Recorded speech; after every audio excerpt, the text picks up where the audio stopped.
Welcome to the Bringing the Human Back to Human Resources podcast. I'm Tracy Chernoff, and I've spent my entire professional career in HR. Each week, we'll explore the delicate balance between people and business with the aim to reconnect the two and create meaningful outcomes. Listen in as I share my own experiences, challenge the status quo, and chat with guests from various industries about our mission to bring the human back to human resources. Hi, everyone. Welcome back to the podcast. Thank you so much for being here for another week. Before you go anywhere, don't forget to rate, review, and subscribe wherever you're catching this episode, whether you're listening or watching. And also follow me on Instagram at HRTracy, and that's HRTRACI. I realize that many of you just listen to the podcast, which is totally fine.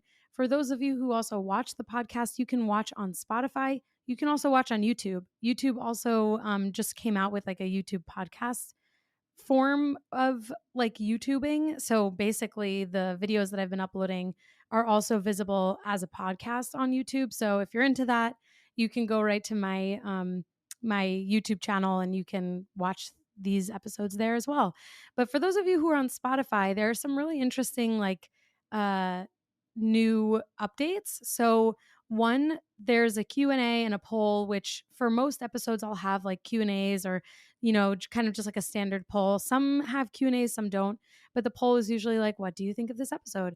And of course, you can watch the episode. You can also just listen if you prefer to just listen. Everyone consumes content differently and listens or watches podcasts differently. One thing I'll say about Spotify, though, is that you should really make sure that you are following the podcast, because if you don't follow, you might not see new episodes, even if you've listened before and maybe you forgot to follow.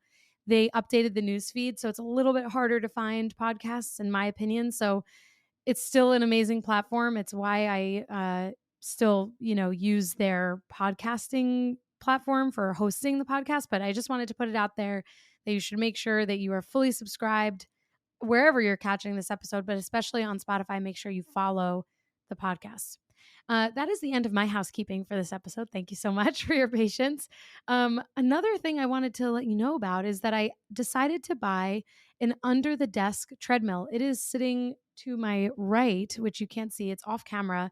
But I did post it in my Instagram stories the other day because I just felt like I needed to move more. And while I use my standing desk all the time, pretty much every day, standing can be like really hard. I have an anti-fatigue mat. I have an ergonomic setup. I've got all of that squared away. But it was the standing for hours and hours and hours that was really hard. So I did a ton of research, watched a ton of YouTube videos to figure out, what kind of under the desk treadmill I could get and what kind of made sense for me. And so far I've been using it now for a couple of days and I really like it. So we'll see. I'll keep you posted. If you're interested in the one that I got, it was not sent to me. It is not sponsored. I wish that it was. Candidly, I really tried to find someone that would sponsor me and send me an under the desk treadmill. But alas, here I am having purchased it, which is okay because I knew that I wanted it, which is why I first tried to reach out. And listen, I'm nothing if I'm not transparent and honest, right? But yeah, so I got the Go Youth under the desk treadmill. So I'll keep you posted on how it goes. I watched some reviews before buying it and people seem to be pretty happy. So hopefully I'm pretty happy too. So I wanted to start off this episode in saying that this was a topic suggestion that I received months ago. And I had it written on this janky little Post-it, which if you're watching, I don't know if you can see it. Yeah, there you go. I have to pull it away from the light, but you can hear it. It's a janky Post-it. I spilled coffee on it. You can hear it. You hear that? That's a coffee spilled on Post-it. But I found it somewhere on my desk. I think it was probably under some papers or under other janky Post-its. And I was like, oh, wait a second. Don't throw this out. I've got to record an episode on this. And the suggestion was about resignations and what to do when you quit or when you resign and how to kind of like navigate that. And I realized that this is kind of like on the other side of what we normally talk about. We normally talk about how to prevent turnover and how to retain employees. But of course, we are also employees. And sometimes we are employees who resign. And so I thought, you know what, maybe this is a good time to come back to this. And actually, on this janky post it, there's another point here that someone mentioned to me, which was no snow days when working remotely. And this clearly came either from me or a colleague or like a friend that I was talking to because it was snowing at that point. And I remember clear as day that I wrote this down because I was like, that's the one thing I'll miss about not commuting is that I will no longer have the snow day excuse if I just, want to have a day to myself. Because when we work remotely, there are no snow days. So I just thought I'd share that. But anyway, let's get back to the initial janky posted topic, which is about what to do when you decide that you want to quit your job. I want to take us to or like start us off at the beginning when someone is kind of like working through this decision to resign. You're going to go through a lot of emotions. You have a lot of thoughts. You're hopefully not getting your emotions get the best of you, but ultimately like it is a lot to decide on because you will likely be looking for another job. You're probably going to want, most people at least, want to have something lined up before they leave. Obviously, there are nuances there. There are, factors sometimes that don't allow us to have that if a situation's really bad. And if you've not yet listened to my episode about when I quit my job before the one that I'm in now, why I quit that job in less than 3 months, you should listen to it because I share a ton of insights as to why I made that decision and why I waited so long. And you might think, Tracy, 3 months is not so long. Well, if you listen to that episode, you'll understand that 3 months was very long. And I waited until I had a job lined up. But many people, and I honestly, I went back and forth about it, and you'll hear that in that episode. But I went back and forth because I was like, do I really need to have a job lined up? And I was like, yeah, I want to. Do I need it? I don't know. Maybe. Financially, it was a decision to make. Emotionally, it was a decision to make. Career wise, it was a decision I needed to make. But in the end, I think I am glad that I waited because it was less stressful, even though in the moment, the stress of staying in a bad moment or a bad job, a bad company was hard and stressful, but I'm glad that I didn't have to stress about like finances or, finding that job while without a job. So anyway, everyone to each his own. Everyone's different, but thinking about that first initial step, like if you are in this decision making mode where you're either planning to leave or maybe you have already received an offer, you've been going through the interview process, my best advice, having left jobs for new jobs before, is to get everything squared away ahead of your impending and exit date. And of course, if you are resigning, and maybe I'm jumping ahead here, but it's just my initial thought. If you're resigning with notice, which you should, and we'll come back to this, you will already know like that you're going to be using that time to wrap things up. But when I say like get things squared away, I mean like document your processes, save things to a shared drive, send people things, make sure people have access because even if you're disgruntled, like don't leave people in a bad situation. Leave your role better than you found it.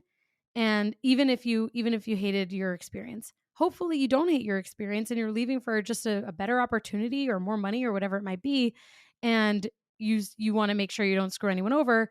Get all your ducks in a row, square everything away, and make sure that everyone's kind of set up for success for when you leave. So anyway, I realize jumping ahead here, but when you do decide to resign, you need to make sure that you have a written resignation letter. And I get it. Like I get feedback from people who resign all the time. Like, why do I need to send a resignation letter? Isn't, my notice enough? No, it's not enough. That's why I'm asking you for a resignation letter. What's going on here? We need a written resignation letter because in the event that someone applies for unemployment or there's some sort of lawsuit or anything, we need to have record of why someone has left. Because if someone resigns and 2 years from now, there's something, whether it's unemployment or employment verification or something, and your records don't accurately reflect what happened, because it's very possible when an HR person is submitting the termination date and all of that in an HR system, that something went wrong. Like, it happens. People make mistakes. And the more documentation you have throughout the entire employee experience, the better.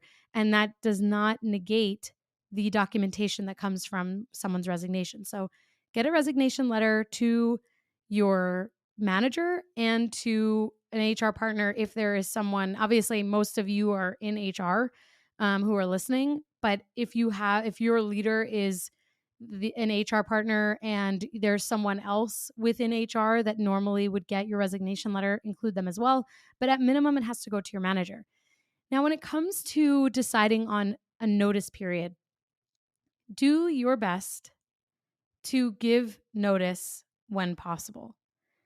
I have been in situations where every situation where I've moved a job has been for voluntary resignation. I've always left a job. I've never been terminated, thank goodness. This is a blessing, right? Like, there are many people who are impacted by company decisions, but I fortunately have not been. So whenever I have resigned from a role, I've always thought about, well, what level of, what title am I in? What level am I working at? And, are there projects that are really intense that I'm working on, to decide what my notice period is. At minimum, I would say, like, the minimum that you should offer is 2 weeks. If you're in the US, we're obviously at will, and at least in most states, 49 states to be specific, but you still, like, you should just think about your relationships. You guys know I always talk about the importance of relationships at work. You don't want to burn a bridge. You never know who you're going to work with, work for, work against. Like, just don't burn a bridge if you don't have to. Give them notice. Who cares? You've already been there however long. What's another 2 weeks? Some companies will say, you know what? We have proprietary information. We don't need you to stay the 2 weeks, but we'll pay you out the 2 weeks. Fine. There are some companies who are going to push back and say, can you give us more time? That is up to you. You don't have to ever feel pressured to give more notice, especially if you have another job with a hard and fast start date. But really, I would encourage you to provide 2 weeks notice. So when you give notice, you do want to think about, what your role kind of predicates. In as you climb the ladder and you kind of like move into roles that are maybe more senior, director level, VP, potentially HR manager also, like, it really depends on the scope of work that you have. You might consider more than 2 weeks. When I left my retail job before it was so remember I worked for SMCP, the fashion company, then I worked somewhere else for that brief 3 months, and now I work in technology at Legion Technologies. When I worked at SMCP, I did provide over a month notice because of the level of my role, because of the work that I did, the projects that I was on, the team that I led, and all of that. So, and I feel really good about that. I was going to give them more, actually, but I think it just kind of worked out because the other company that I went to that I ended up leaving within 3 months, they kind of needed a specific start date. And I didn't take any time off, which I do regret. Like, I think between jobs, it's always kind of nice to have at least a week to kind of reset. So try to build that in if you can. That's my best recommendation. But really, when you think about what level you're working at, you might consider giving more than 2 weeks. It's just the right thing to do. As you again, like, you grow in your career, there are going to be a lot of people relying on you, hopefully, and you're going to be involved in highly strategic work, and 2 weeks just doesn't cut it. It doesn't cut it for you to be able to wrap up and transfer ownership of things. So really consider all of that, and don't let your emotions get the best of you when you're deciding how much notice to provide. If your company is remote or hybrid, then you know just how difficult it can be to grow your company's culture beyond a pre-scheduled Zoom happy hour or occasional lunch and learn. Well, this week's sponsor is here to solve that. They're called CultureBot. CultureBot has devised what will likely become the gold standard for growing and blossoming a company culture inside of Slack. The app is like a sidekick for any HR or people professional, automating a lot of the mundane tasks you probably are forgetting to do on a daily basis. Things like birthday and work anniversary celebrations, team shout outs and kudos, employee introductions, and remote games. It even has health and wellness tips and conversation starters. If that piques your interest, this will get you even more excited. Today, I'm able to share a special promotion for listeners of the podcast. You can get your first 6 months of CultureBot for 50% off. Plus, if your team is under 25 employees, CultureBot is free forever. So if you're looking for a way to create a culture of appreciation and drive increased engagement and togetherness across your team, I definitely recommend checking out CultureBot. Go to getculturebot.com/humanhr. That's getculturebot.com/humanhr to get the offer. Plus, I've added the link in the show notes so you can just click right there. Now, let's get back to the podcast. And if you're in a really crappy situation and you give less than 2 weeks notice, don't feel bad about it. It happens, at the end of the day, it's just not worth burning a bridge to the point where you don't give any notice. But I will caveat by saying that I know people who have been in really crappy work environments and they don't give any notice because they don't care about burning the bridges there because there were no bridges built. And that's okay. If you can live with that, you're better than me because I can't. If you've been listening to my podcast, I care a lot about my reputation and the way I'm perceived. And that is just the hill that I'm going to die on. It just is what it is. And I know I should probably care a little bit less, but I don't. And so even if I'm in a crappy situation, I'm giving some kind of notice. And you know what? At the end of the day, I feel fine about that. So again, think through that. Don't let your emotions cloud your judgment. Connect with someone that you trust if you are having a difficult time to think about, giving your notice. Obviously, not every resignation is coming from like this disgruntled place where you're, trying to give as little as possible, but you're leaving for a reason, even if it's for a better opportunity. For whatever reason, your current opportunity is not retaining you. And you're going to be ready to cut the cord. You're going to be ready to move forward. And that emotion, too, which I guess we would call apathy, can cloud your judgment. So just, take a logical approach and really think through what your goal is. If there's someone there that you have good relationship with and that you want to remain connected with, don't screw them over. Don't do it. They will remember. I know all of you can think about someone who has screwed you over in the past. It might have even been like 20 years ago. You're not forgetting. So the same thing goes in business. We don't forget. So do the right thing. So we covered that. We covered written resignation letters. We covered notice periods. Now, what I kind of prefaced with was this concept of kind of getting everything squared away and making sure that all of your documentation is like 100%. What I did when I left SMCP and I gave the 1 month notice, I spent a pretty significant portion of that time creating SOWs and basically how-to articles and documentation for every single thing that I did because I cared so much about that team.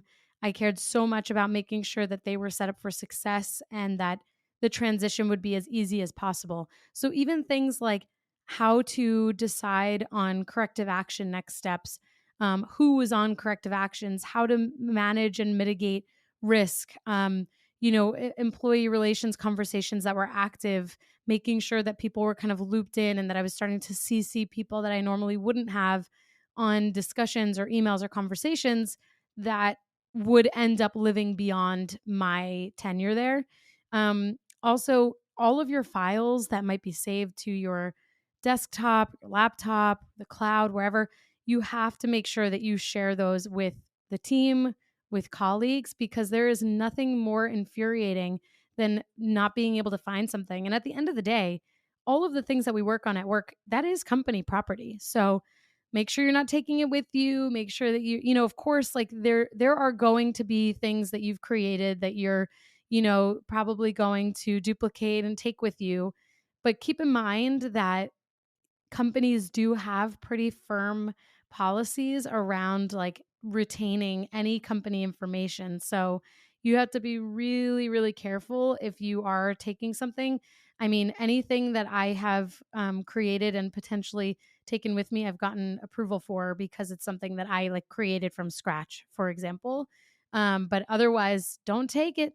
Don't do it, because there are ways for companies to find that stuff out, to delete it from your computer or your USB or wherever, and potentially to press charges. So, not to scare you, but I would encourage you, if you have a good relationship with your manager, to talk about things that you have created from scratch that you want to be able to use in the future, that you'd like to be able to duplicate and take with you. That's what I've done. And, there were certain things that I got denied for, which is fine. But then other things I got the approval to be able to duplicate and take with me, so to speak. But again, I mean, they were all things that, um, technically, I guess, were my intellectual property, I suppose, but still company property. So when you duplicate those things, typically, if you're getting approval for that, you have to remove any company information. Like, it's kind of just like a template. For example, a corrective action template that I took, or that I created, I was able to take because it was just a template. There was no company information there. So, um, beyond that, when you're really thinking about transitioning your workload, think about, having providing as much transparency as possible, starting to make that transition way before your last day. And I know it can be a little awkward when you are kind of going through the motion of leaving and you don't necessarily want to kind of like poison the well with others by making them feel some kind of way that you're leaving. But I think you can, my suggestion is that regardless of why you're leaving, keep it professional 100% of the way, and be considerate and be kind. That it's completely free to be kind, like it costs nothing. So doing anything other than that is just not, it's gross, right? Like, it's icky, it doesn't feel good. I wouldn't recommend, like, airing your dirty laundry and sharing all the reasons why you're leaving. Like, if someone asks you why you're leaving, you can just keep it simple. Like, I got a great opportunity I couldn't turn down, or I wanted to challenge myself in a new industry. Whatever it is, keep it light and simple and easy and brief, because anything else it just gets messy. And again, you don't want to like burn bridges. You want to keep your network strong and your connections strong, so that in the future, if you work together or if you hire someone or someone wants to hire you, there's no, ill will or anything that precedes your new relationship. Just keep it good.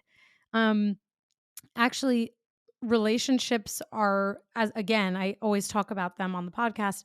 Relationships are so clearly everything, that so many people that I know, including myself, have gotten their jobs today because of relationships. I am in the role that I'm in today because of the relationships that I made with the executive team years ago at Legion Technologies when I was a customer of our solution. So it just goes to show you, even if you don't work for someone, if you are working with someone or a vendor, or you have a connection, that like whatever, whether it's a project or something that's connecting you, just remember that that relationship really, really matters. And it might not matter today or tomorrow, but in 10 years it could, in 3 years it could. So put all of your energy into being authentic and having strong relationships. And of course, it doesn't mean that you're going to like everyone or that you're going to get along with everyone, but do your best. Do your best.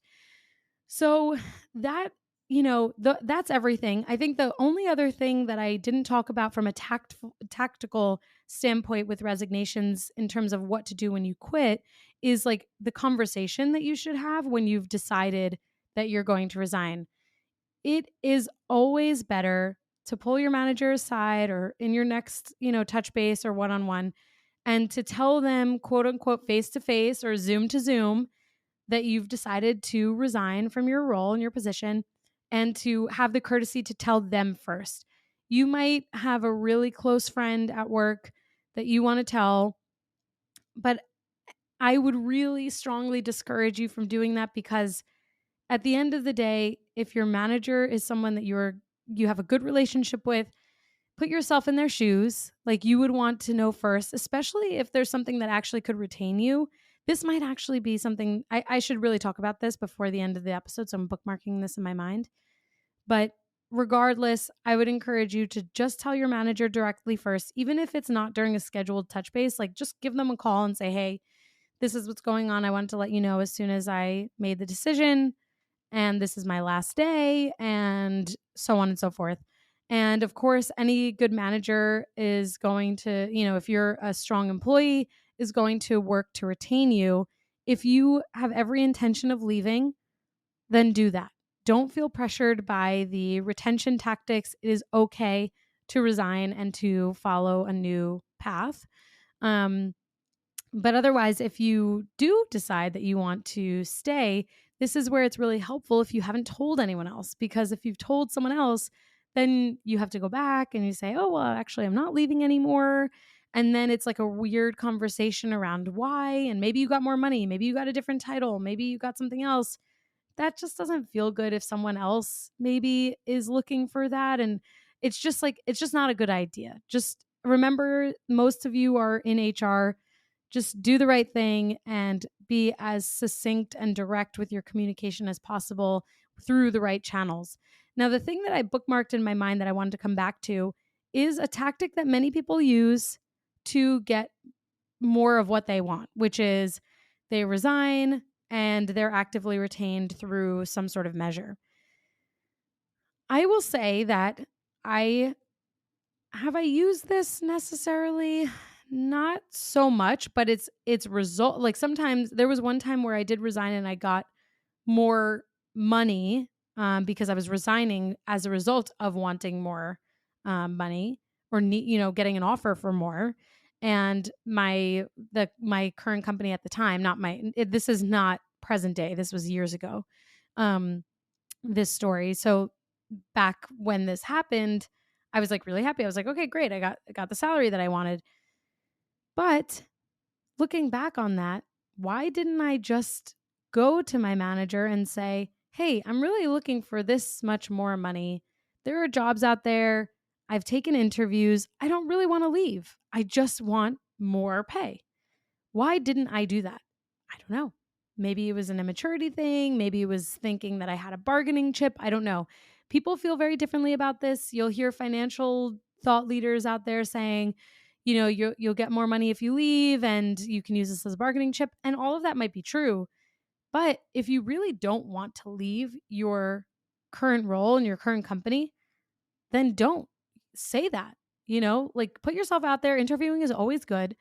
But if you really don't want to leave, I think having the conversation is the first step rather than resigning and using that as like kind of like weaponizing your resignation to get what you want.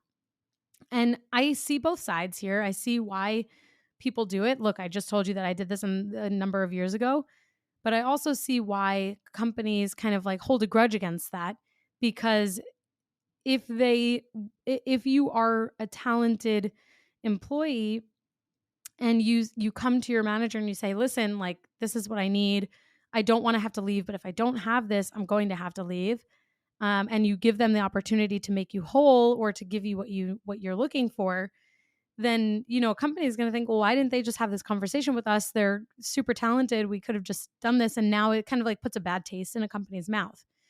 Not always. I mean, people sometimes do resign with the intention of leaving, not using this as a bargaining chip, and then ultimately rescind their resignation. And that's totally okay.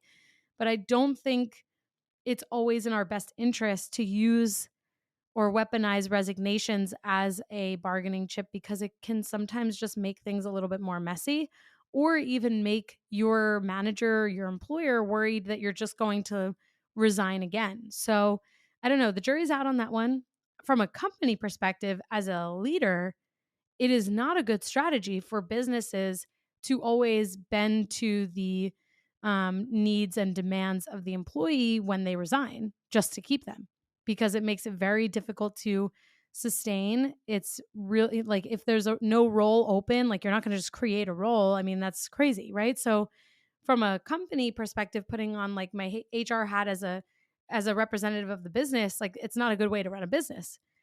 Putting my HR hat out on the side of an employee, I get it if it's something that you're using to get more of for, in terms of what you want. But again, I think if you can have an open conversation, that's great. Now, I know that there are employees or individuals out there who are like, well, if I ask for this and I get it, weren't they paying me that to begin with? Listen, companies are thinking about every employee under their organization, right? Like it's really hard to think about each and every individual person, which is why when it comes to like compensation planning and merit increases, that's usually when companies are looking at, okay, where are people sitting? Are they within the market rates? Like, are they within the range? And do we need to increase? Like, are we increasing for, performance and for market adjustment? Like, what are we looking at? So, I don't think that we should be so cynical to think, well, why weren't they just paying me that to begin with? Sometimes you do have to make a case for yourself and showcase why you are um, deserving of more. And that's totally okay. You'll become better at articulating what you want and what you need the more often you have those conversations. So I see it both ways, but I did want to just mention that point because obviously I thought about it in the moment that, like, oh, well, if you don't have an intention of resigning, like, how do you navigate that? So hopefully this episode was helpful for you. If you have any questions, please feel free to email me at contact@hrtracy.com. Again, don't forget to subscribe, rate, leave a review. And of course, if you're on Spotify, you will see a Q&A there as well and a poll. And if you're not listening on Spotify, that's okay. You don't have to. Spotify is not the only place where you can catch this episode, as you know, depending on where you're listening or watching. So anyway, without further ado, I will let you go. Thank you so much for being here. I will see you next week. And to those who celebrate, happy Nowruz, happy Ramadan, happy Passover, which is coming up in the next week and a half. I will be on vacation for Passover, but we have some really nice guest episodes lined up. So thank you again. See you next week. Hey, just before you go, don't forget to subscribe to this show so that you are the first to hear when an episode drops each week. And maybe leave a 5-star review and a comment about how much you loved this episode. Plus, if you have someone in mind who would really enjoy this episode, make sure you share it with them. Thank you so much for tuning in, and I will see you next week.